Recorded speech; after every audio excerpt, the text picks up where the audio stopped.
আপনারা দেখেছেন আমরা স্বাধীনতার পরে যখন দেশ গড়ার জন্য এগিয়ে গিয়েছিলাম, ভারত তার বিভিন্ন ইঞ্জিনিয়ারিং দিয়ে মেকানিজম দিয়ে আমাদেরকে নানাভাবে অস্থিতিশীল করেছে, নানাভাবে আমাদের উন্নয়নের পথে অন্তরায় সৃষ্টি করেছেন।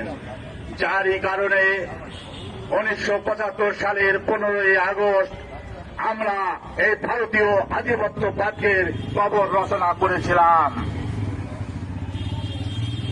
ভারতীয় ষড়যন্ত্র থেমে ছিল না, থেমে থাকেনি। আবার তারা আমাদেরকে ভারতীয় ভারত রাজ্যে পরিণত করেছিল খুনি হাসিনার মাধ্যমে। এদেশের ছাত্র জনতা আবার জেগে ওঠে 24 আগস্ট এদেশকে আবার ভারতীয় আধিপত্য মুক্ত করেছিল। কিন্তু প্রতিবেশী ভারত তারা প্রতিশোধ আচরণ না করে আবার তাদের অসততা, তাদের শোষণ, তাদের নিপীড়ন আমাদের উপরে চালিয়ে গিয়েছিল। এখনো আবার নতুন করে শুরু করেছে। তাই আমার দেশবাসীর প্রতি আহ্বান থাকবে, আপনারা ভারতীয় আধিপত্যের বিরুদ্ধে, ভারতের আগ্রাসনের বিরুদ্ধে সদা প্রস্তুত থাকেন এবং তাদের আগ্রাসনকে মোকাবেলা করে আমাদের দেশকে আগ্রাসন মুক্ত রাখতে হবে।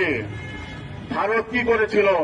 15 আগস্ট বিপ্লবীদের প্রথমে হত্যা করেছিল, জানে যে এদের হত্যা করতে পারলে আমাদের দেশে আর কেউ আগ্রাসন বিরোধী ভূমিকা পালন করবে না। যার জন্য জেলখানায় colonel Farooq, major Bazlul Huda, colonel Shahriar, colonel Mohiuddin, colonel A K M মহিউদ্দিনকে নৃশংসভাবে হত্যা করে ভারতীয় আধিপত্যবাদকে যাতে প্রতিষ্ঠা করতে পারে তার ব্যবস্থা নিয়েছিল। তারই পর্যায়ক্রমে এদের হত্যার পর আপনারা দেখেছেন যে এখানে ইসলামী জামাত ইসলামীর নেতা সহ ইসলামী নেতাদের হত্যা করা হয়েছিল।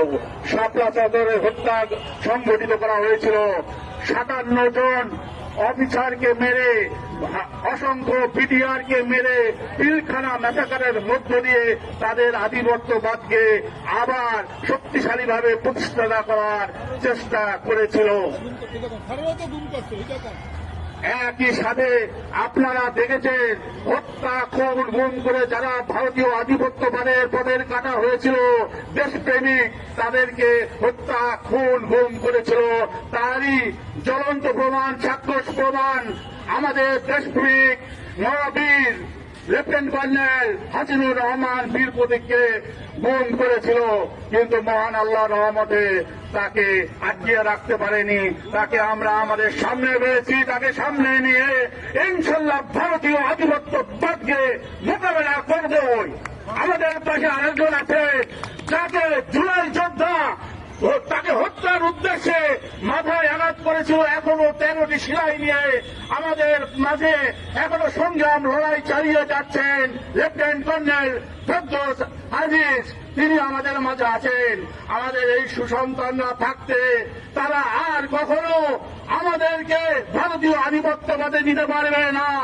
একই সাথে এই সরকারকে আমি অনুরোধ জানাচ্ছি, 15 আগস্ট বিপ্লবের আরো মহান নায়ক যারা এখনো দেশের বাইরে নির্বাসিত আছে তাদেরকে সসম্মানে রাষ্ট্রীয় মর্যাদায় মেজর ডালিম বীরোত্তম, কর্নেল নূর চৌধুরী বীর বিক্রম, কর্নেল রাশেদ চৌধুরী বীর প্রতীক, কর্নেল রশিদ সহ যারা এখনো বাইরে আছেন তাদেরকে যথাযথ মর্যাদা দিয়ে নিয়ে এসে তাদের রাষ্ট্রীয় কাজে নিয়োগ করুন, রাষ্ট্রীয় দায়িত্ব দেন।